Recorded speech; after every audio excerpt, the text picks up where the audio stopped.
16번은 토시아는 안 바꾸고 여러분 그 15회 때 추가 시험의 실제 기출 문제예요. 그 16번은 왜 이걸 넣어놨냐 그러면은 주 분석을 해보니까 제가 여러분한테 알려드리고자 하는 거를 지문에다가 적절하게 사료로 잘 넣어놨어요. 그래서 굳이 또 제가 뭘 만들어서 넣는 것보다는 이 기출 문제가 너무나 좋기 때문에 15회 때 추가 시험 그 기출 문제인데 한번 풀어보자는 거예요. 매도는 값과 매수는 흐름, 엑스토지를 1억 원의 매매하기로 합의했고, 이거는 일단은 매매니까 쌍무 계약인데 엑스토지를 좀 1억 원에 매매하기로 약속을 했다. 매매는 쌍무 계약이요. 그런데 이제 거기다 뭐라고 했느냐, 어른갑에 대해서 1억 원의 대금 채권을 가지고 있다. 이 동일 인물이에요. 이 어른이 이제 갑에게 1억 원짜리 대금 채권 1억 원을 빌려주었다. 그 이야기 이렇게. 근데 이제 그 채무자 갑이 자기 땅을 채권자 을에게 또 1억 원에 팔았다 이야기고, 그러면 원래대로 하면은 요걸 상계하면 결제하기 아주 편해요. 갑과 을은 서로 상호간에 채권 채무 가지고 있잖아요. 을은 갑에게 1억 원 빌려줬고 거꾸로 을은 갑에게 1억 원의 토지를 팔았고, 그럼 이걸 상계해버리면 제로가 되니까 아주 결제하기 편한데 문제가 하나 있다. 1번 질문, 동시행 항변권이 붙는 채권을 자동채권으로 상계조모한다.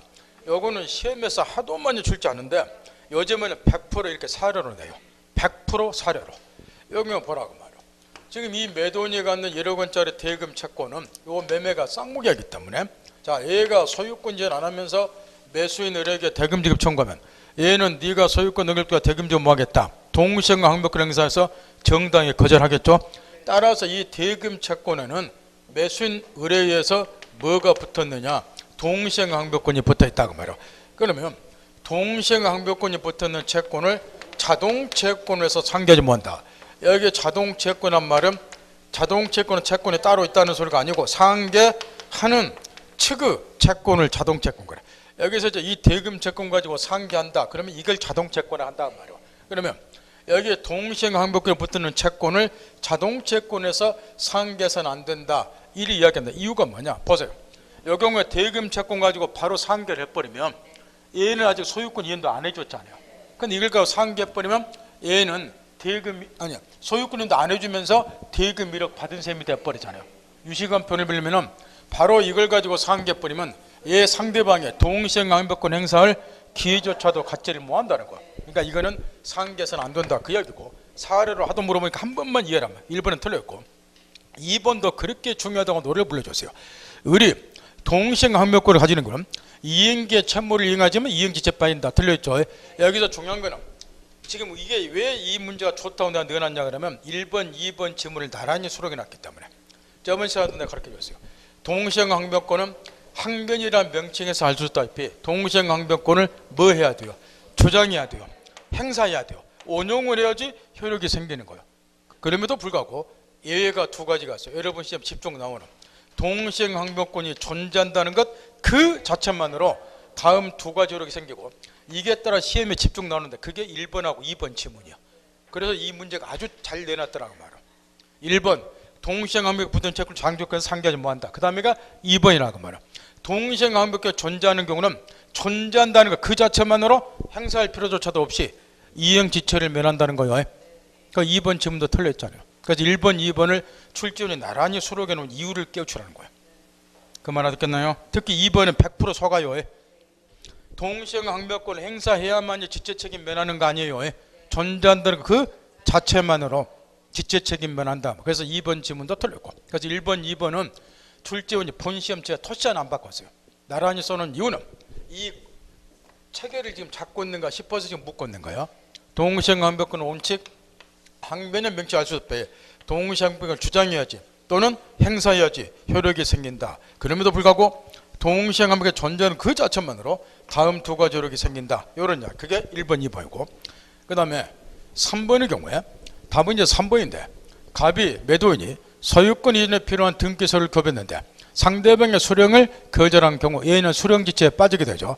후에 갑이 재차 이행 제공 없이 이 앞전에 제공했더니 을이 안 받길래 이번에 이행 제공 없이 소유권을 넘겨도 대금 지급이라고 청구했다. 그러면 수령지체에 빠진 당사자가 동시행 항변권 행사할 수 있는가? 행사할 수 있다. 고의에 들어놓은 거예요. 그래서 3번은 맞고, 거꾸로 뒤집으면 한 번, 이행 제공을 했다 그래서 상대방의 동시행항변권 소멸하는 거 아니다 그 이야기고, 4번이 이제 원칙이라고 말이요. 4번이 동시행항변권은 뭐 해야 돼요? 주장하면 이렇게 행사를 해야 된다, 온용을 해야 된다 말. 그래야 동시행항변권 효력이 생기고, 동시행항변권을 매수인이 주장하면 법원은 무슨 판결해요? 상환 이행 판결하죠. 너네 둘이 동시에 이행하라. 상환 이행 판결. 만약에 주장하지 않으면 저번 1회 때 내놨다시피 법원은 직권으로 매수인의 동시행항변권을 고려해서는 안 되는 것이고, 4번은 틀렸고, 5번도 직협도는 묻는 것이고, 만일 매도인 갑이 소유권 이전으로서 선이행 의무를 부담하는 경우 매수인의 참호 변제기가 도래하더라도 매도인은 동시행항변 행사할 수 없다. 틀려있죠. 선이행 의무를 부담한 자가 이행을 지체하는 도중에 상대방의 채무도 변제기가 도래했다. 그러면 선이행 의무를 부담한 자도 동시행항변권 행사할 수 있다. 그 이해 털어놓은 거예요. 또 한 가지 예외는 1회 모의고사 지문에 넣어놨죠. 또 한 가지 예외. 후이행 의무자 이행의 곤란을 현저한 사유가 발생한 경우, 불안의 항변권이 인정되는 경우도 선이행 의무를 부담한 자가 동시행항변권 행사할 수 있다. 그거는 1회 모의고사 지문에 넣어놨고, 그래서 여기 16번이 여러분 15회 때 추가시험 기출문제인데 지문 5개가 동시행항변권에서 쏟아져 나오는 지문들을 적절하게, 또 출제원은 나름 이유가 있어서 지문을 구성해 놨어요. 그래서 아주 출제를 잘해놨고, 17번의 경우는 갑은 을에게 자신의 토지를 1억 2천만 원을 팔면서 계약금으로 2천만 원을 받았다. 한편 갑은 병에 대해서 1억 원의 예상대금 채무를 부담하셔서 토지에 대한 중도금 잔금은 직접 병인자 수익자겠죠. 청구할 수 있도록 을과 덕에 같다. 제3자라는 계약의 가장 전형적인 사례고, 요 갑 매도인이 지금 요약자로 되어 있고 을 매수인이 낙약자로 되어 있고, 이 병이 지금 수익자로 되어 있고, 둘이 지금 매매했고, 요 갑은 요 수익자에게 1억 원 예상대금 채무를 부담하였고, 요걸 갖기 위해서 땅 팔았다. 그래서 제3자라는 계약이고, 내용은 아주 간단하고, 1. 갑이 을에게 매매계약에 이행을 하지 않은 거, 요 갑과 을에서 매매계약, 요게 흔히 말하는 보상관계죠. 기본관계. 갑이 을에게 매매계약에 이행을 하지 않은 경우 을은 병에게 중도금이나 잔금의 지급을 거절할 수 있다. 맞는데 저번 주 1회 모의고사는 이걸 판례 말로 써놨어요. 말로 한번 번역해 보세요. 이렇게 내는 걸 얼줄 푸는데 말로 나왔을 때 더 어려워. 1회 모의고사는 박스 처리해라고 가르쳐줬죠. 요거는 뭔 내용이에요? 지금 낙약자는 보상 관계로부터 발생이 되는 항변권을 가지고 수익자에게 대항할 수 있다. 그거에 들어놓은 거예요. 5번 지문 보세요. 5번 지문 비교라는 거. 1번하고 5번을. 5번 지문 읽으세요. 각과 병사의 계약이 대가관계죠. 각과 병사의 계약이 무효인 경우에도 낙약자 을은 각과 병사의 계약 무효를 이유로 병에 대해서 중도금과 잔금의 지급을 거절할 수 없다. 5번도 맞는데 이거는 뭐예요? 1번 지문하고 반대로 낙약자는 대가관계로부터 발생하는 항변권을 가지고는 수익자에게 대항할 수 없다. 거꾸로 1회 모의고사가 박스에 넣어놨었잖아. 그걸 지금 예를 들어 1번하고 5번에다가 못 외워요. 그 다음 답은 2번이고, 요것도 박스에서 가르쳐드렸어. 지금 5년 동안 제3전환께서 가장 많이 한 번도 빠짐없이 출제된 판례는 그 2번 판례라고. 답은 2번이 틀렸잖아. 병이 을로부터 중도금 5천만 원을 수령한 후에 요약자 갑의 토지에 대한 매매계약을 을의 잔금 미지불로 계약을 해줬다. 을은 수익자 병을 상대로 이미 지급한 5천만 원에서 원상회복 또는 부당이득 반환 청구하는가? 틀려있죠? 수익자에게 부당이득이나 원상회복 청구 뭐 하잖아요? 요약자에게. 따라서 답은 2번이 틀렸고, 3번의 경우는 낙약자 을의 중도금이나 잔금을 약속 날짜 지급하지 않더라도 채무 불리함, 수익을 사표한 병은 갑을 관한 매매계약 직접 해제는 못하고, 해제는 계약의 당사자만 하니까 대신 이행지체로는 손해배상을 청구할 순간 맞고, 4번은 뭐에 들어놨는가요? 4번 질문. 병이 수익을 사표한 후 갑을 관 이런 것도 단어 몇 개씩 보고 지금쯤 빨리빨리 판단하셔야 돼요. 을의 착오로 인해서 체결된 것이 밝혀져 을이 매매계약을 적법하게 취소한 경우 수익자 병이 을에게 중도금 잔금의 지급을 요구하면 을은 거절할 수 있다. 뭐 물어봤어요? 수익자는 선의 제3자 보기 중에 있어서 보호대상에는 제3자가 아니다. 그거에 들어놓은 거예요. 요거는 총칙에서도 최근 3년 동안 2번이나 나왔네요. 단답식으로. 제3자라는 계약이 있어서 수익자는 뭐가 아니다. 선의 제3자 보기 중에서 보호대상에는 제3자가 아니다. 그걸 지금 계약법에서는 이런 식으로 묻고 답은 이거이고 거두절미하고 1번, 2번, 5번 요 세 개는 아예 쏟아져 나와요. 저번 주 그 박스에서 말로 써놨다시피 애운다가 될 일 아니니까 용트림 하지 마시고 웬만하면 이해하도록 노력하라고 말이야. 그 다음 18번인 거야. 옳지 않은 거 1번은 548조 2항 해제에서 548조 1항 단서 해제 의사표시에 제3자 권리하지 못한다. 2번 그 예비 들어온 판례 요거 하고 1번에 548조 2항 제일 많이 물어보는 조문이에요.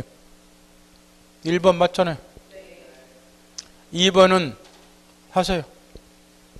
그 최근 3년 동안에 2번이나 나온 판례가 2번이요 제3자 관련해서 각과회사의 매매계약의 목적물은 X토지잖아요. 근데 병이라는 을로부터 X토지에 신축한 건물을 매수했잖아요. 얘는 보호대상에는 제3자가 될 일 없다. 계약의 목적물 자체에 이해관계를 맺은 자가 아니다. 지겹도록 가르쳐 드렸어. 이런 건 이제 그만 나와야 돼.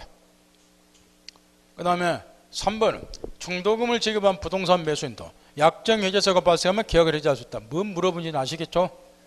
약정해제, 법정해제는 병존하는 거예요. 계약금이 교부됐다 그래서 꼭 해약금만 해제만 하는 거 아니에요. 채무불능이 있으면 법정해제도 가능하고 3번 지문자 그러죠. 약정해제 사유가 따로 있으면 그 약정해제 사유에 따라서 약정해제도 가능하고 자유자주를 물어보니까 애운다고 될 일 아니에요. 무지하게 물어봐요 요즘 시험에. 그래 공짜예요 이런 거는. 그 다음 답은 4번이죠 10번 이상 여러 번 시험에 나온 판례. 이게 주로 총칙에서 나오는데 요즘은 계약법에서 나오고 매도인이 매수인 후 채무불이익을 이유로 계약을 해제를 했다. 매수인 쪽에서 나도 착오에 의해서 매매했으니까 착오료로 취소하려다. 요가 허용이 되는가. 원래는 굳이 착오료로 취소할 필요가 없지만 취소할 실익이 있다는 거죠. 매도인 쪽에서 매수인 후 채무불이익으로 계약을 해줬으니까 손해배상 청구도 할 거라 그 말이야. 그럼 손해배상 책임 등을 면하려면 매수인은 뭐 해야 된다. 착오료로 취소해야 된다. 이런 거 틀리면 정말 점수 딸 거 없어요. 이 문제도 사기진작 차원에서 한 점 주자 해서 넣어놓은 거니까. 그러나 또 나와요.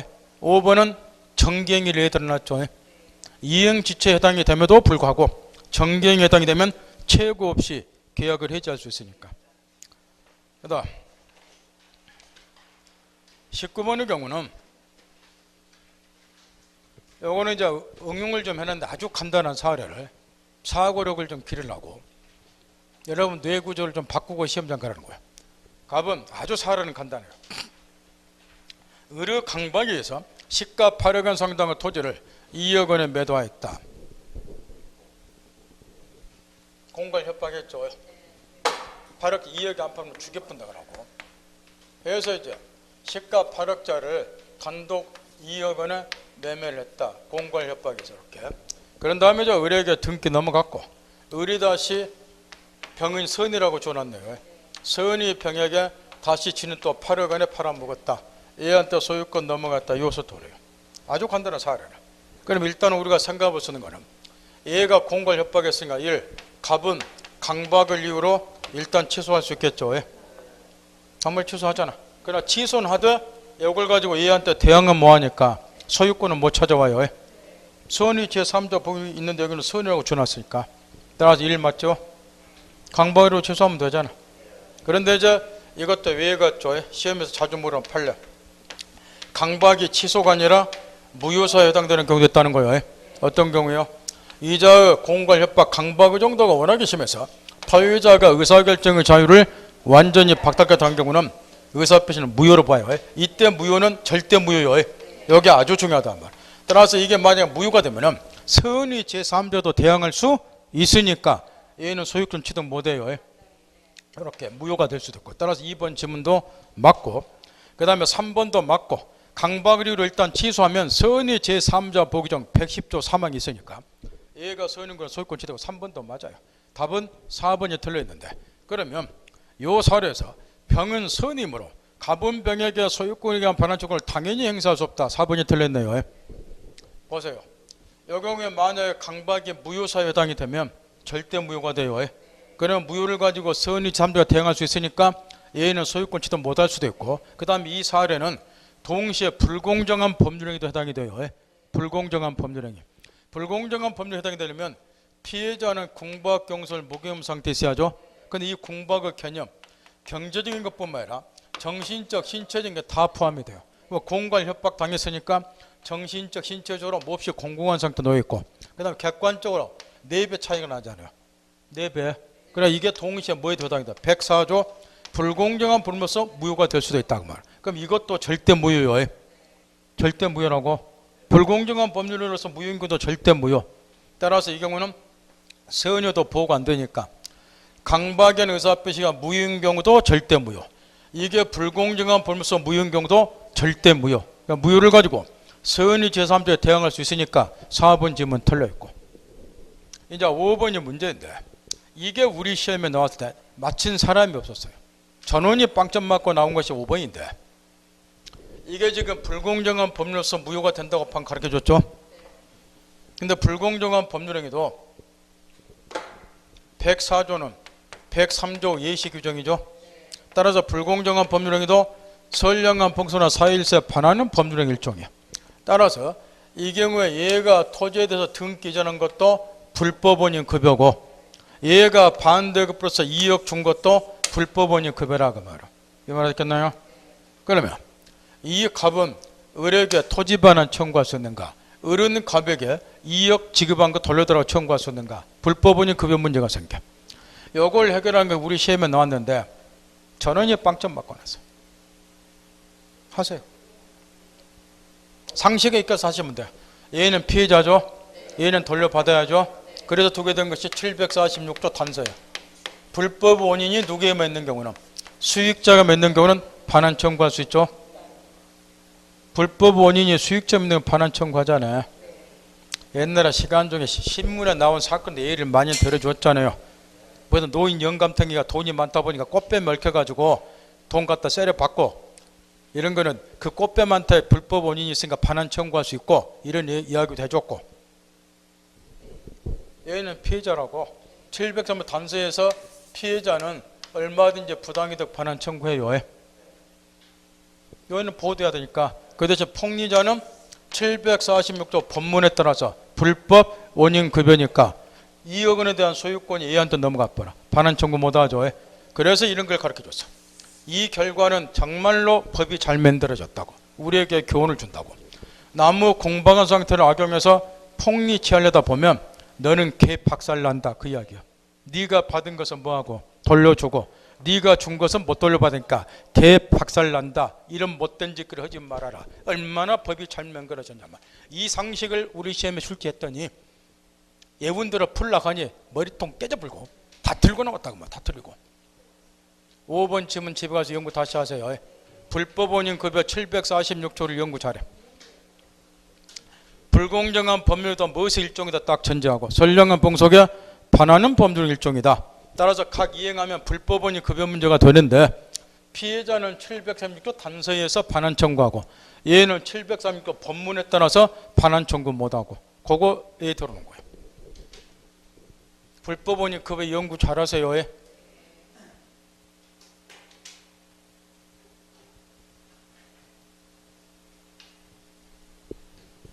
이런 것도 책에다 예도 놓고 이런 것도 그냥 가르쳐줬어. 갑이 왜라고, 얘가 사채업자 돈 300만 원 빌려주면서 얘가 금전 소비자니까 차주, 채무자, 사채업자, 대주, 채권자. 원래 법정 이자는 지금 26.7% 이상을 못 받도록 돼 있는데, 얘네들이 연 150% 이자를 받기로 하고 금전 소비자자 계약 체결했다. 이건 일단 반서일서는 무효죠. 경제적으로 얘는 우월한 지위를 악용해서 폭리 취했잖아요. 반서일서 이건 이제 무효로 보는데 우리 판례가. 그러면 여기 채무자가 150% 이자를 지급했을 때 26.7%를 초과한 초과 부분에 대해서 반환 청구할 수 있는가, 이런 걸 내가 가르쳐 줬는데 하세요. 상식으로 하면 반환 받아야죠. 반환 받아야 되잖아. 근데 그 상식이고 법적 근거가 있어야 돼. 법은 항상 그 근거에 따라서 해결해야 되니까. 그 말 알아들어요? 근거가 없이 악배락배락 사업에 아무 필요도 없는 거야. 그걸 여러분이 민법시를 배우는 것이고. 얘는 746조 뭐에 따라서? 단서조에 불법 원인이 얘한테 했잖아. 사채업자한테. 이자 공범상 악용해서 이런 짓을 했으니까. 그럼 736조 단서에 의해서 불법 원인이 얘한테 했으면 얘는 반환 청구할 수 있잖아. 그 논리라고 말이야. 다시 연구하세요. 746조는 반드시 갖고 놀아야 될 정도로 공부가 되셔야 되니까 기본서 보지 말고 요약집 보세요. 기본서 보면 안 돼. 지금은 기본서 봐봐 점수 안 올라가. 요약집을 3번 이상 보라고 말. 그러면 80점 이상 맞아. 지금도 안 늦었어. 요약집을 3번 이상 보라고 말이야. 기본서 보지 말고. 대한민국에 제일 잘 된 책이 요약집이야. 그거는 지금부터 20년 전부터 수도권에서부터 내 요약집은 대한민국에 소문난 요약집이야. 그러니까 요약집 보세요. 3번 이상. 거기 보면 이런 게 다 나와 있어. 근데 기본서 보면 없어. 이런 거는.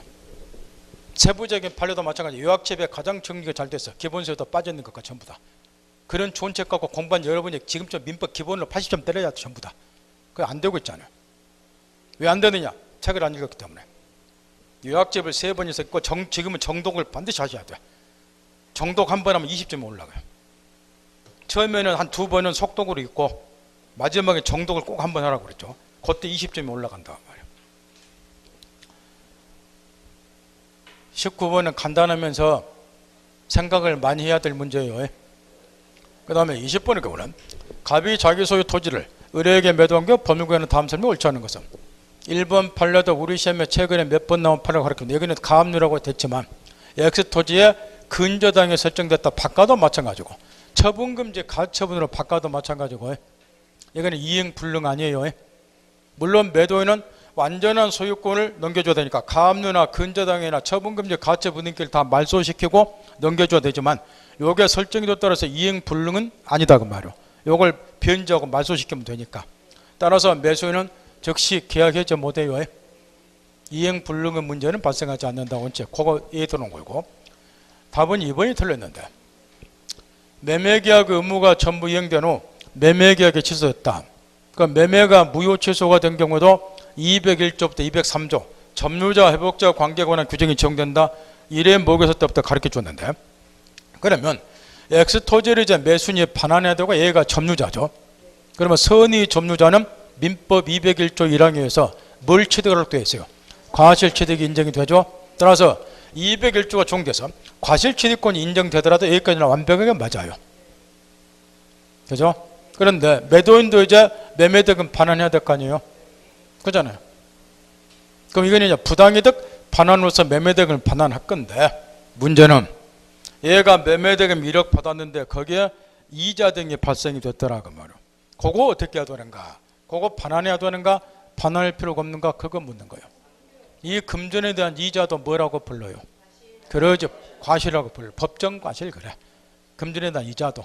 그러면 형평의 원칙상 매수인이 서는 경우는 엑스토리부터 과실 취득했잖아요. 그럼 매도는 어찌해야 돼요?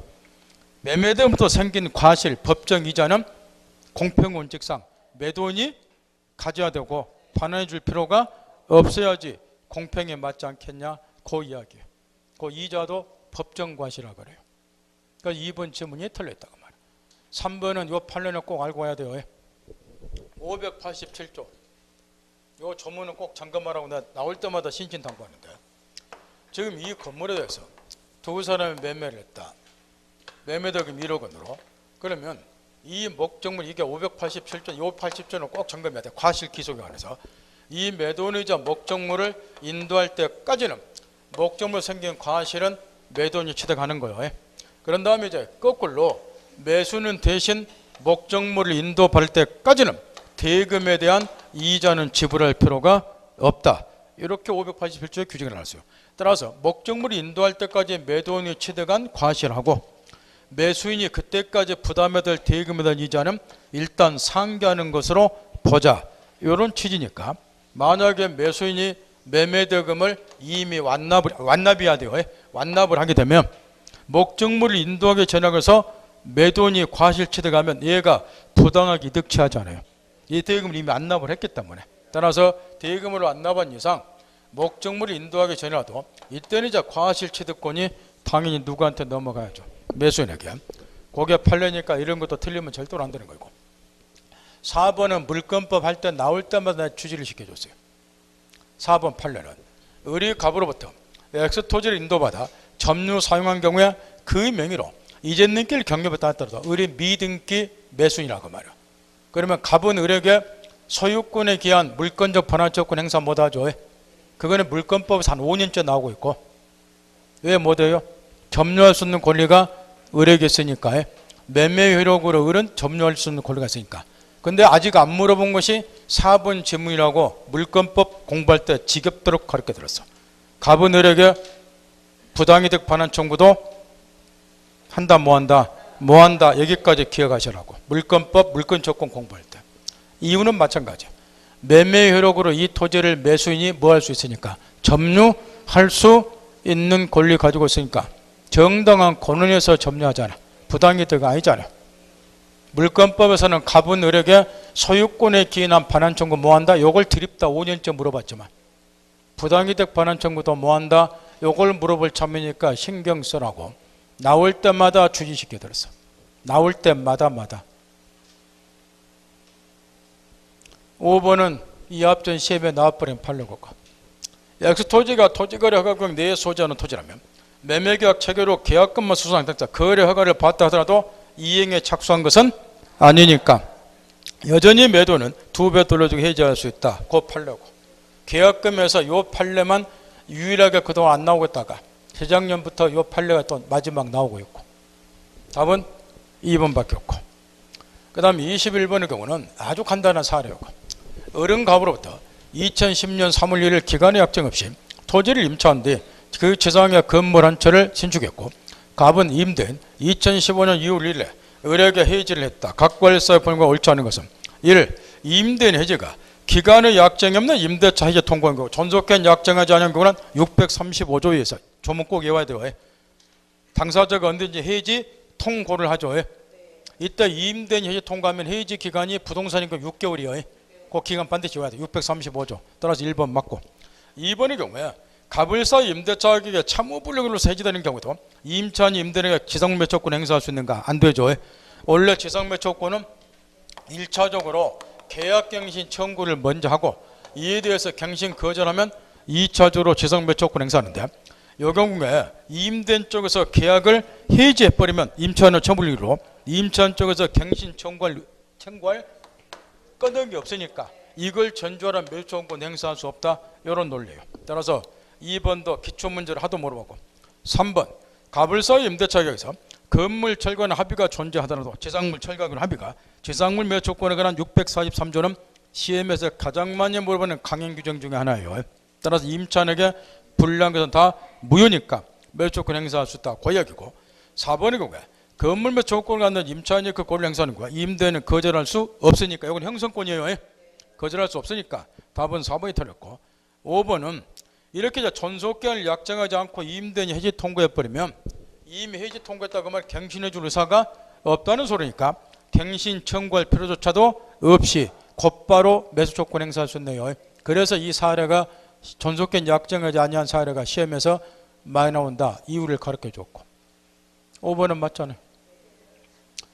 22번은 이런 단답식 우리 시험에도 몇 번 나왔고 대한민국 모든 민법 시험에 아주 많이 나오는데, 나오면 답이 둘 중 하나로 정했다고 가르쳐 줬죠. 이것도 지나가는 1초 만에 정답 고라는 게 사기 진작 차원에서. 답은 2번밖에 없잖아요. 답 2번이잖아요. 일요일날도 가르쳐 줬구만은 이것도 틀렸어? 양도 전대 제한하는 거는 당연히 하잖아요. 동의 없으면 양도 전대 뭐하니까 유효잖아. 참, 일요일날 문제풀이에서 문제집 갖고도 가르쳐주고 생쇼를 했고 막 그날 또 열받아가지고. 답 2번이랄까요? 유효라고 이거 양도 전대 제한하는 거는 참, 일요일날 또 문제집까지 문제 풀면서도 이거 이해 못해서 마지막 열받아서 씩씩거리고 한 10분간 가르쳐줬구만은 그 며칠 만에 또 틀리면 어찌돼요 이게. 임차인에게 불리하지만 무효가 되지 않고 유효인건 입어야라니까요. 양도 전도에는 제한을 받는다고. 그 다음에 또 하나 답은 뭐로 나와요? 요거 빼고 또 답 많이 물어본 거. 비용상환 조건을 바꿔서 물어본다 가르쳐줬죠. 요거 아니면 비용상환 조건에 관한 규정이 나오잖아요. 답으로. 비용상환 조건을 포기하는 약정은 유효니까 임차인에게 불리하더라도. 일요일날 또 가르쳐줬건만은.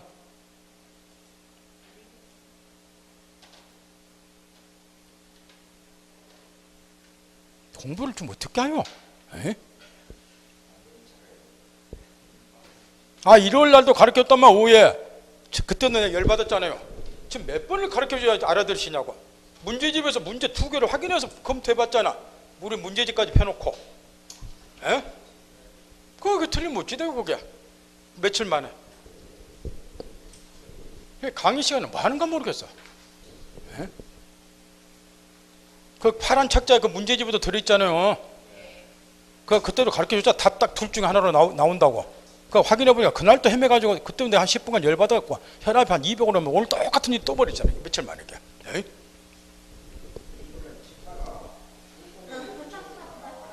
아, 부선배 조건은 강행 기준으로서 시험에 제일 많이 나오는 거고요. 여기 임차인에 불리한 거는 무효잖아요.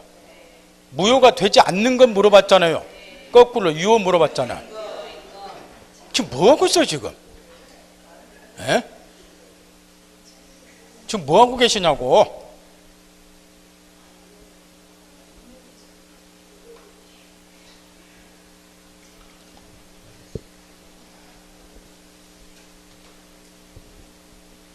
이래갖고 이런 거 틀려보면 얼마나 정말 사람 본 시험자가 틀렸다고 생각을 해보세요. 이거 잠이 안 오는 거예요. 이런 거는. 만약 한계치로 떨었다 해보세요. 여러분 한 달간 잠 못 주무셔. 밥도 못 먹고. 이런 것 때문에 떨어져 보면. 그래서 일요일 날도 그렇게 이야기해 준 거예요. 마지막에. 지금 뭔 말 알아들어요? 불리하더라도 유효인 걸 잘 물어본다고 말이에요. 그러면 딱 답이 둘 중에 하나로 나올 거라면 여러분 시험에는 양도 전대 제한 아니면 비용상환 조건을 포기한다는 특이하게 나올 거라고 가르쳐 줬잖아요. 그 뭐를 헤매고 있나요 이게? 딱 1초 만에 보고 딱 거르고 사기진작 차원에서 넘어가라고 지금 넣는 건데. 집중 안 하면 정말이요. 본 시험장은 그걸 하셔야 돼요. 지금 1시간 40분을 똥오줌도 못 싸고 똥 마려도 못 가는 거예요. 물론 시험 포기하면 똥 사러 가도 돼요. 1시간 40분을 버티셔야 된다고. 최대한 집중을 해서. 제 말 알아들어요? 여기에서 당락이 좌우가 돼요. 왜? 집중력이 떨어져 버리면 운동이든 뭐이든 공부든 시험이든 다 엉망이 돼버린 거예요. 집중력이 떨어지면 운동하는 것도 마찬가지잖아요. 집중력이 떨어지면. 근데 공부하는 거는 오직 하겠냐고 말이야. 그러니까 최대한 1시간 40분은 다 완전하게 집중은 못 하겠지만 적어도 1시간 20분 정도 집중하셔야 된다고 말이야. 그 여러분이 그게 아주 떨어져요. 무지하게 떨어져. 1시간 40분을 버티셔야 되는데. 그러니까 이런 거 다 들리는 거라고. 근데 나중에 와서 보니까 이게 틀려도 한계차 떨어졌다고 생각을 해보세요. 이 사람 뒤집어질려라냐고 말이야. 그러니까 집중하셔야 된다. 집중. 에? 그 자꾸 내가 그런 거 작년 11월부터 집중 그러고. 에? 1시간 40분 버티셔야 돼. 1시간 40분을. 이게 얼마나 끔찍하냐고 말이야.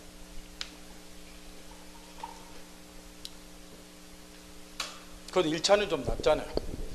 지금 2차는 지금 쪼개져서 그렇지만 옛날에 2차 시간은 더 길었잖아요. 2차는 지금 중간에 쉬는 시간 주잖아요. 너무 길다 해서 2차는 2시간 반을 버티셔야 되는데 이게 무리한 요구고 사실은. 근데 1차는 쪼갤 수는 없잖아요. 그러니까 1시간 40분을 버티셔야 돼. 저 화장실 갈 수도 없고, 물론 가겠다고 하면은 뭐 어쩔 수 없이 뭐 시험 떨린다고 생각하셔야 되고. 다시 이야기하지만 얘는 22번 단답식은 임대차에서 무지하게 나와요. 우리 중개사만 나오는 게 아니고 심지어는 사법고시, 변리사, 감정법에서 여기 시험법이 만들어가니까 다 나와요. 그 딱 둘 중에 하나예요. 답을 보면 양도 전대는 당연히 제한을 받아요. 임대는 동의 없으면 안 되잖아. 계속적 계약 특성상. 그러니까 양도 전대를 제한하는 것은 임차인은 불리하지만 유효라고 말이야. 그 다음에 또 하나는 626조가 제일 많이 또 나오잖아요. 비용상환 조건에 관한 규정은 임의규정이니까. 그런데 비용상환 조건을 포기하는 취지 약정은 무효가 아니라 유효고 임차인에게 불리하더라도. 그러니까 둘 중에 하나가 항상 답으로 나온다고 말 대부분이.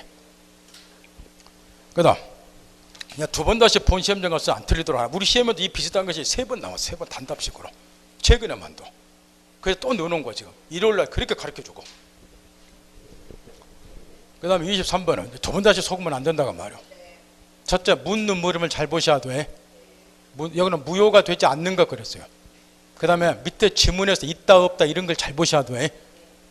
그 다음 23번에 어른갑으로부터 액수 토지를 매수하고 중도원가에 지급한 후 소유권 이등기 적을 보존해서 가등기를 가등기에 가장 적는 사료고 순서도 안 바꿔놨기 때문에 갑이 매도인 을이 매매했고 등기전 못 받았기 때문에 을이 소유권에 적고 보존할 가등기를 했고 이걸 다시 이제 갑이 병에게 매가했고 전형적인 가등기 사례예요. 순서도 안 바꿔놨고 1. 갑과 을 사유 매매계약을 존재 여부가 소송에서 다투지면 가등기 추정료에 9만 있고 답은 1번이 틀려있죠.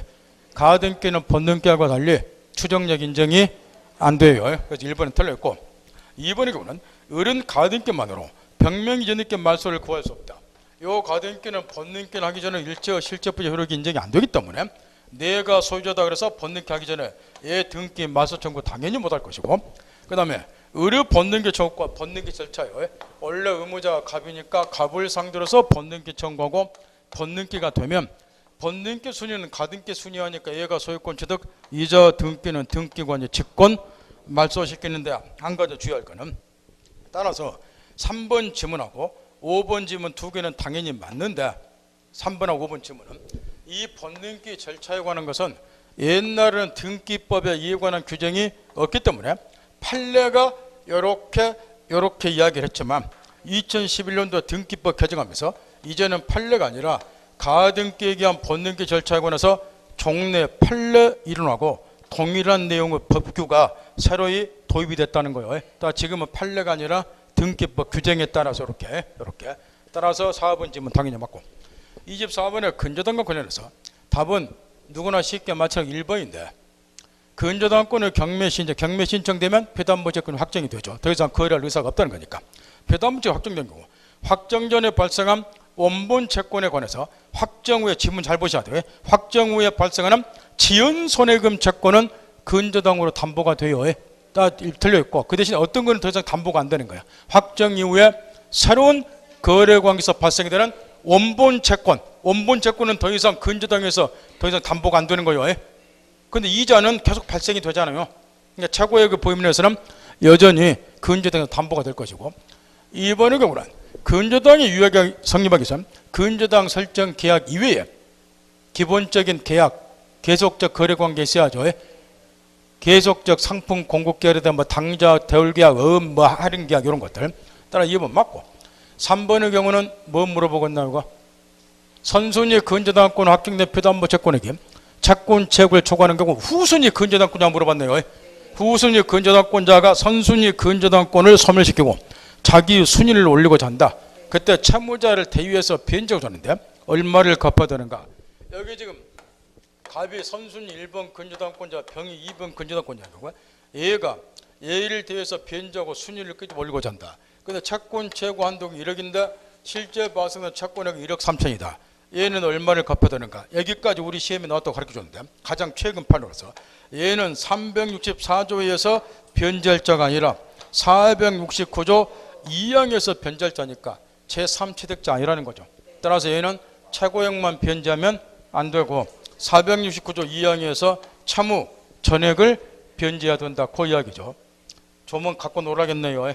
364조하고 469조하고 따라서 2번 어디가 붙나?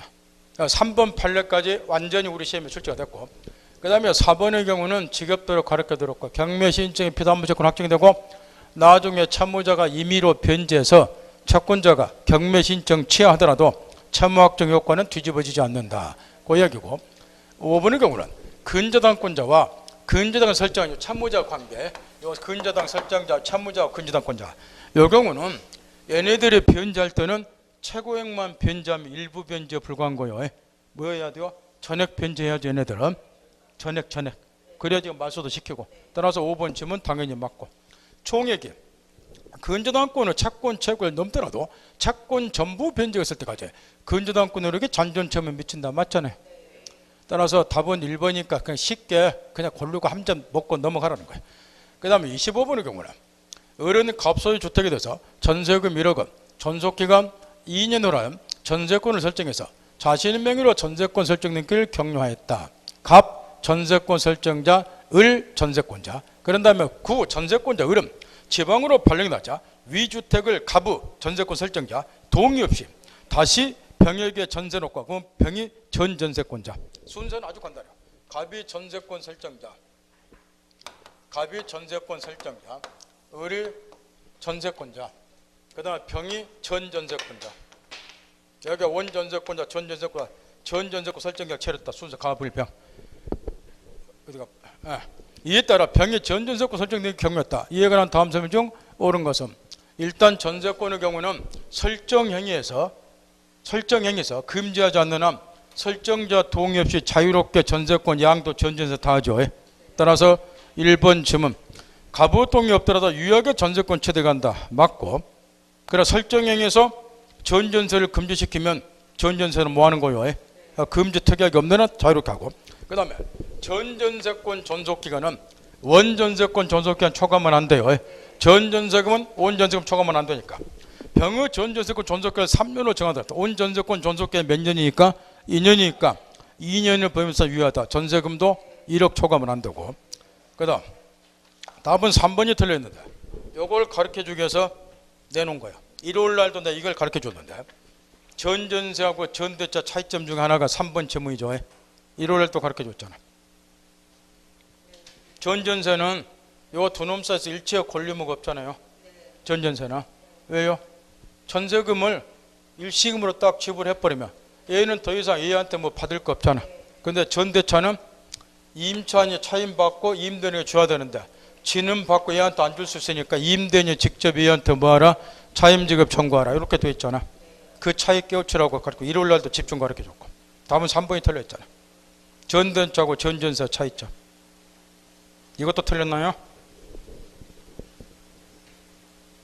전전세하고 전대차 차이점 알고 시험장 가셔야 될 거 아니냐 그 이야기요 지금. 틀렸잖아. 그 다음에 4번의 경우 요게 이제 최근 저작년에 이제 시험에 나왔는데 외우는 거 아니에요.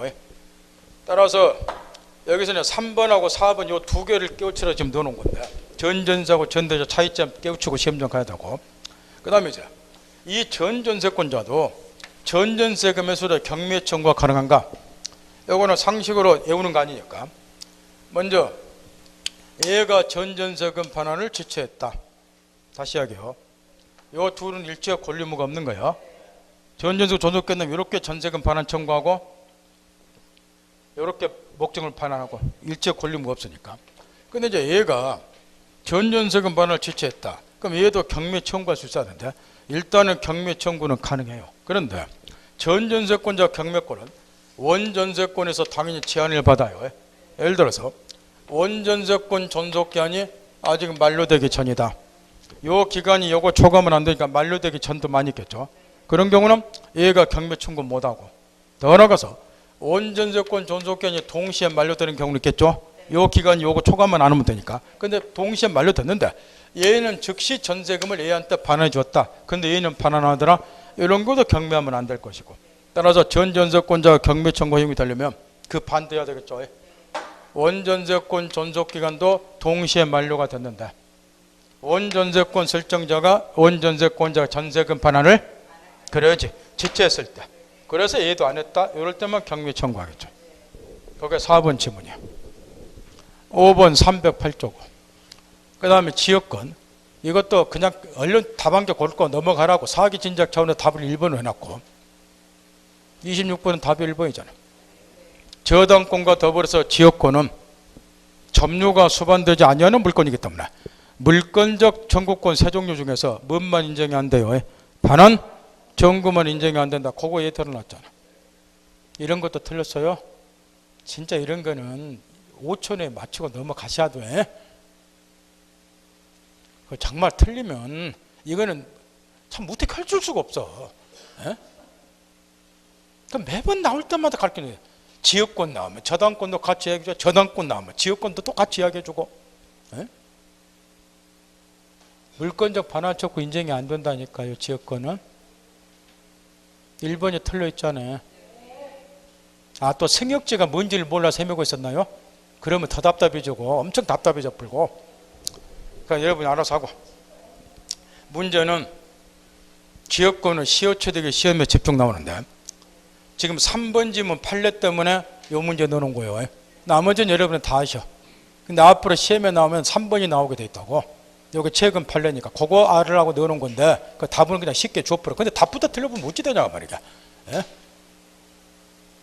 2번 3번이 지역권의 시효체득하는 판례죠. 근데 2번 3번을 나란히 써놓은 이유가 있어. 한번 해볼래요? 통행지역권 나오면은 상림권을 떠올리라고 말이야. 항상. 그죠? 상림권 뭐하고 비슷하니까 주의토지 통행권이.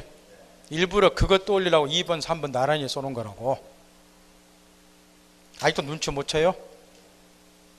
주의토지 통행권 상림권은 토지의 불법 점유자에게는 상림권 인정이 안 되죠? 제가 질문 하나하나 넣을 땐 다 이유가 있어 넣어놓는 거예요. 뭘 같이 결국에 깨우치라고. 그러니까 대한민국에 이런 시험 문제 없다고 말이야. A가 을지를 통해서 공로에 출입할 수 없다. 통행하는 방법에 두 종류 있죠. 하나는 상림권이 주의토지 상림권에 의해서, 하나는 통행지역권에 의해서. 요거는 독립한 물권이 아니니까 법이 정한, 요게 219조 법이 정한 요건만 갖추면 계약 필요 없이 등기할 필요 없이 통행권 인정이 되고, 여기 통행지역권은 독립한 물권이니까 계약 체결하고 얘 앞으로 지역권 설정 등기해야 되고, 그 차이는 있고. 근데 시효취득과 관련해서 시효취득, 통행지역권을 시효취득할 수 있는데 계속되고 표현된 지역권이 통로 개설했을 때는 여기에 주의토지권 상림권하고 판례가 비슷한 게 두 개 있다니까. 그 두 개 따로 써놓고 2번 3번이라고.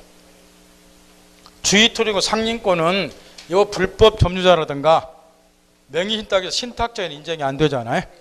소유자라든가 사용권자 인정되잖아. 그럼 통행지역권 시효취득도 누구한테만 인정이 돼요? 불법 점유자 인정이 안 되잖아. 소유자라든가 사용권자 인정이 되죠? 그게 2번이라고. 양자가 똑같아. 그죠? 3번은 주의토지 통행권은 요 을지 소유자가 얘가 통행권자가 얘한테 입은 손해를 보상해야죠. 219조 통행권은. 그러면 통행지역권은 어째요? 통행지역권 시효취득할 때 얘가 입은 손해 보상해야 돼요? 안 해야 돼요? 판례가 딱 몇 달 만에 바뀌어버렸나요? 응? 통행권하고 똑같다고 가르쳐 드렸잖아요. 219조하고. 통행지역권을 시효취득 이걸 통행할 때도 통로 개설하고 하다 보니까 영구 무한의 지역권이 설정되는 셈인데, 그래서 손실을 보상 안 해주면 얘가 입은 손실이 너무 크기 때문에 통행권하고 똑같이 3번 이거 깨우치라고 말이요. 알아서 2번하고 3번은 뭐하고 똑같다고 말이야. 주의토지 통행권 상림권하고 똑같다니까요. 그래서 2번 3번 나란히 써놓은 거라고. 통행지역권 시효취득하는 거하고 두 개가 똑같다 판례가. 근데 최근 2번까지는 다 시험에 나왔고 3번이 최근 판례이기 때문에 앞으로 이게 집중 나올 거라 그 이야기고. 제 말 알아들어요? 이유를 가르쳐주면 이유를 좀 기억을 하셔. 그래야 기억이 오래 가지. 에? 엊그저께도 가르쳐줬잖아 이거를. 여기에 보통 지역권이 통행지역권이 설정이 되면 요 통행을 해야 되니까 연금무한의 지역권이 설정되는 셈이라고 대부분이.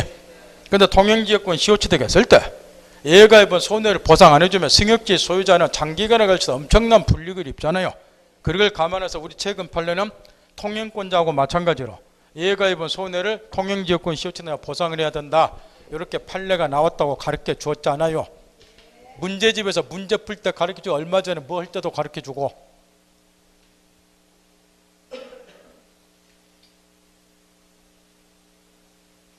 그 부분 찾아서 좀 확인도 하고. 그 다음 4번은 지역권의 개념 묻고죠. 지역권은 토지가 편익을 정받는다고. 토지에 거주하는 사람의 편익 제공받는 인여권이 되니까 4번 질문 맞고. 5번의 경우는 지역권의 성질 중에 불가분성이죠. 유역지가 공유인 경우에 공유자 중 1인이 지역권 취득하면 다른 공유자도 불가분 같이 취득한다. 불가분성이고. 4번 1번이 틀려있고. 답은 누구나 고르라고 맞춰줬지만 2번, 3번 다시 정리 꼭 하시라는 거예요. 제가 지금 의도하는 건 2번, 3번, 그 중에서 3번 판례가 최근 판례니까 앞으로 올해 아니면 반드시 나온다고 말이야. 반드시. 그래서 뭐하고 같이 생각을 하고 말이야. 주의토지 통행권하고. 항상 이게 나오면 같이 비교하는 습관을 들이죠. 예? 주의토지 통행권, 상림권하고 통행지역권하고. 시간 중에 그렇게 이야기를 하더라도. 그 다음 27번은 왜 넣는지 아시겠죠? 공동저당에서 법정에서 성립은 요즘 시험에 쏟아나오는데 시간 중에 나올 때마다 10분씩 잡아먹고 가르쳐줬는데 그때마다 집중을 안 하고 해차르니까 마지막 가는 길에 다시 한번 가르쳐주려고 또 넣는 거야. 여러분이 오기 있는 만큼 나도 오기가 무지하게 많은 사람이야. 왜냐?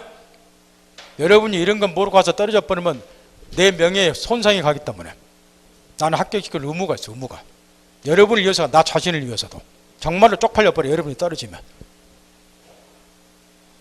그래서 마지막 가는 길을 다시 한번 정리하러 순서대로 다시 써놓은 거예요. 순서. 그래도 모르겠다. 그때부터 내 책임 아니니까 그건 여러분이 알아서 하셔. 이렇게까지 가르쳐 줬는데도 안 되면. 그래서 다시 한번 지문이야 순서대로 써놨어. 판례를 쪼개가지고. 그래도 이해를 못하겠다. 그러면 내 제주를 어떻게 할 수가 없어요. 그래도 모르겠다면. 마지막 기회니까 5분만 집중하는 거예요. 지금 요즘에 공동저당에 관해서 판례가 하도 시험이 나오는데 보통 토지가 있으면 위에 건물이 있기 때문에 그럼 여기에 이제 저당권이 같이 설정이 되니까 전형적으로 공동저당. 저당권은 2개가 성립이 되겠죠. 그러면 제1단계 야매로 책에 쓰여있는 거 별표 쳐봐야 문제 못 푸니까 원칙부터 정확히 깨우치는 거예요.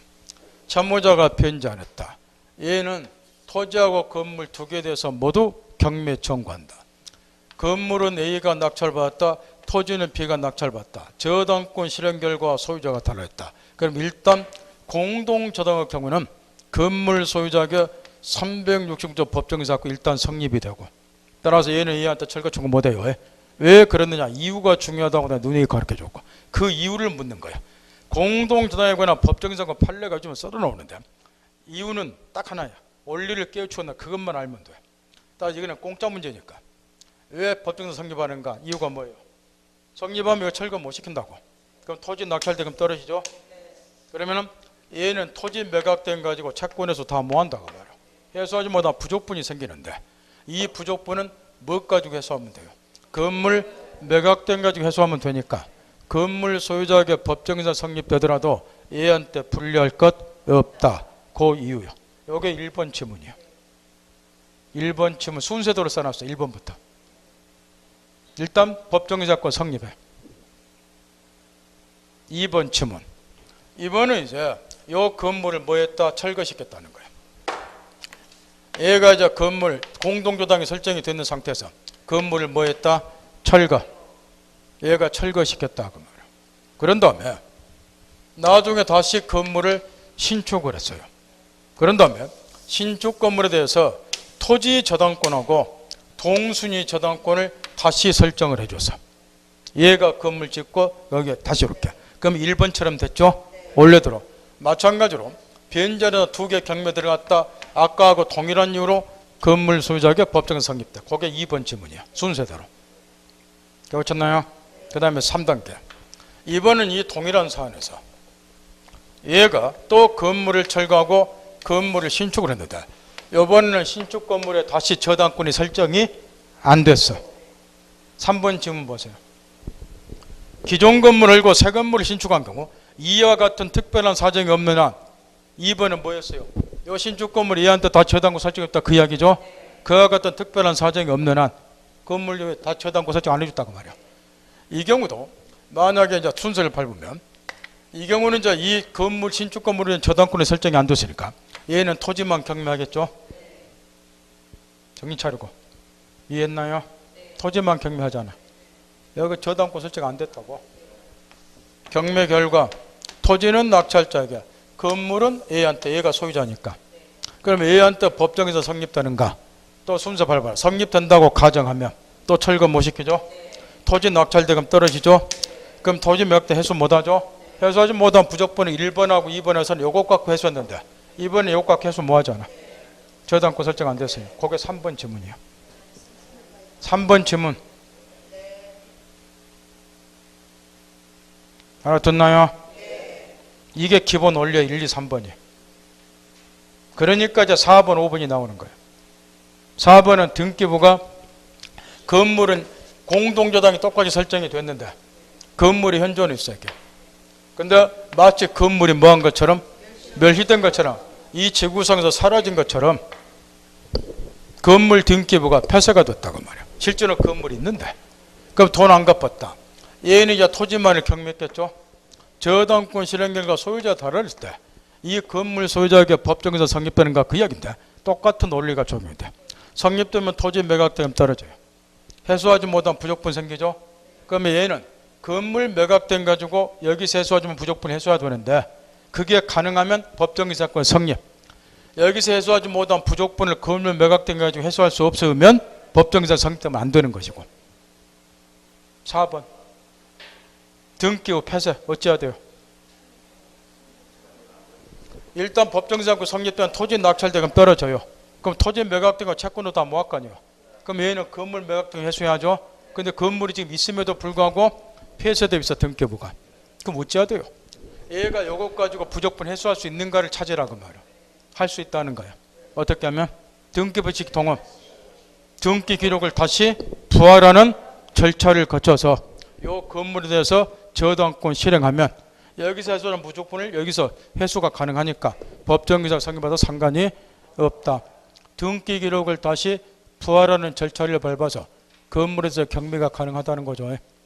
이유가 답은 4번이잖아요. 얀매를 하지 말고 시험에 잘 나오는 것들을 체크해서 공부 잘하세요. 왜 여러분 점수 안 나온 줄 알아요? 여러분이 본인이 생각을 그러잖아. 실력 많이 있다고. 근데 그 실력이 전부 쓸데없는 실력이기 때문에 점수가 안 나오는 거예요. 본 시험장 가서 마찬가지고. 쓸데없는 거 많이 기억해봐야 점수 안 나와요. 쓸데있는 거를 적게 기억하다도 기억해야지 고득점을 한다고 말이에요. 합동의 경우는 보세요. 이것도 가르쳐줬어요. A 건물 있고 여기에 저 공동저당이 설정이 됐습니다. 나중에 옆에 붙어있는 B 건물 요게 벽을 사야 되거든요. 벽을 터가지고 한 개의 건물로 만들었다. 이게 합동이에요.